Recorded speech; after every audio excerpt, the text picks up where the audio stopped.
Seorang anggota Polri aktif berinisial YD 35 tahun di Kalimantan Barat diringkus tim Berantas BNN Provinsi Kalbar karena kedapatan membawa narkoba jenis sabu seberat 2 ons. Saat ditangkap, petugas juga mendapatkan sepucuk senjata api rakitan jenis revolver. Dari hasil pemeriksaan, ternyata sabu yang dibawa oleh YD ini berawal dari hutang piutang. Kepala Bidang Pemberantasan BNNP Kalbar, Kombes Pol Adriana Supriyana mengatakan bahwa penangkapan terhadap YD bermula saat pihaknya mendapatkan informasi adanya pengiriman narkoba jenis sabu dari wilayah perbatasan Jagoy Babang, Kabupaten Bengkayang menuju Kota Pontianak.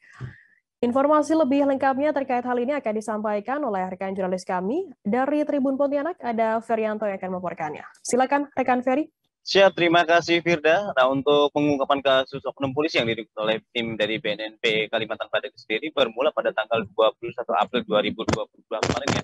Di bulan lalu itu dari tim Berantas BNNP Kalimantan Barat itu mendapatkan informasi bahwa bakal ada pengiriman narkotika jenis sabu dari wilayah Kecamatan Jagoy Babang, Kabupaten Bengkayang, Kalimantan Barat menuju ibu kota provinsi di Kota Pontianak. Dan pada saat dilakukan pengintaian dan pada 21 April tersebut, petugas pun mendapati satu unit mobil yang memang diduga dicurigai itu merupakan mobil pengiriman barang narkoba tersebut. Dan mobil itu pun dihentikan pada saat ini kan di wilayah Kecamatan Pontianak Utara, Kota Pontianak, itu tepatnya saat berada di sebelum penyeberangan feri yang berada di Jalan Gusti Mahmud, Kecamatan Pontianak Utara. Dan saat tim Berantas itu melakukan penggeledahan dan penangkapan tersebut, ternyata yang membawa itu merupakan oknum anggota polisi aktif berinisial YD.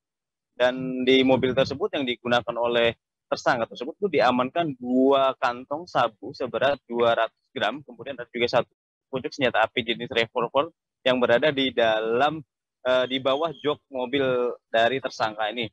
Dan dari hasil pemeriksaan, jadi sendiri oknum polisi ini mengakui bahwa itu merupakan sabu miliknya, yang dimana sabu ini sendiri bermula dari hutang piutang, di mana dia itu mengenal seorang pria.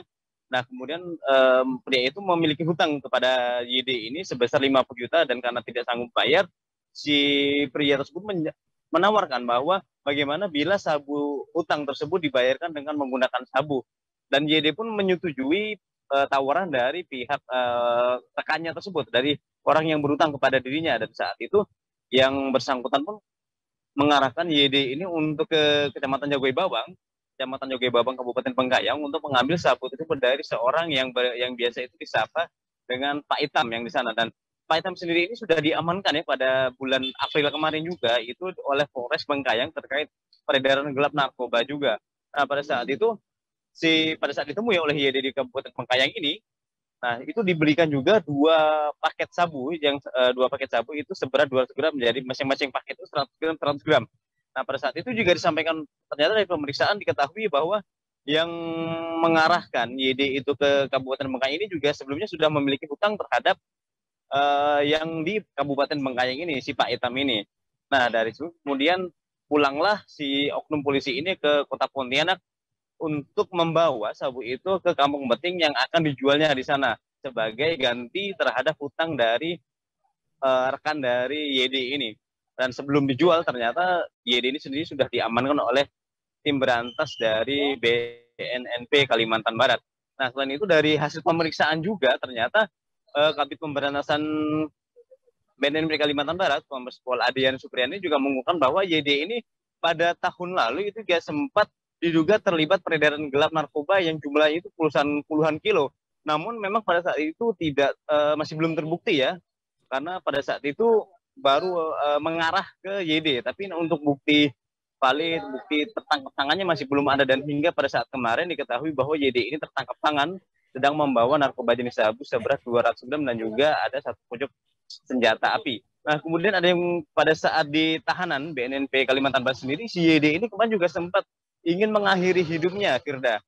Nah, pada saat di tahanan, si YD ini meminta izin kepada petugas dari BNNP untuk pergi ke kamar mandi. Nah, pada saat di kamar mandi itulah dia itu mengambil selang dan berusaha untuk mengakhiri hidupnya dengan cara gantung diri. Namun pada saat itu pun dari petugas sendiri mengetahui niatnya dan berhasil menggagalkannya.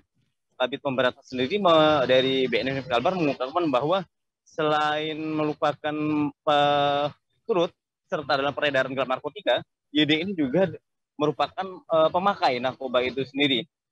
Nah, sampai saat ini sendiri kasus ini masih ditangani khusus peredaran gelap narkotikanya masih ditangani oleh BNNP Provinsi Kalimantan Barat. Kemudian yang tersangka ini juga sedang dalam proses dari divisi Propam Ditpropam maksudnya Ditpropam dan Ditpropam Polda Kalimantan Barat, dan dengan dua kesalahan yang dilakukannya ini, yang pertama itu peredaran gelap narkotika dan juga kepemilikan senjata api ilegal.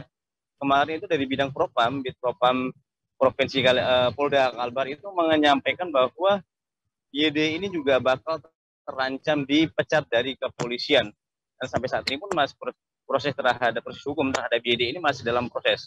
Demikian, Firda. Ya baik, terima kasih rekan Ferry dari Tribun Pontianak atas laporan Anda. Selamat bertugas kembali. Terima kasih sudah nonton. Jangan lupa like, subscribe, dan share ya.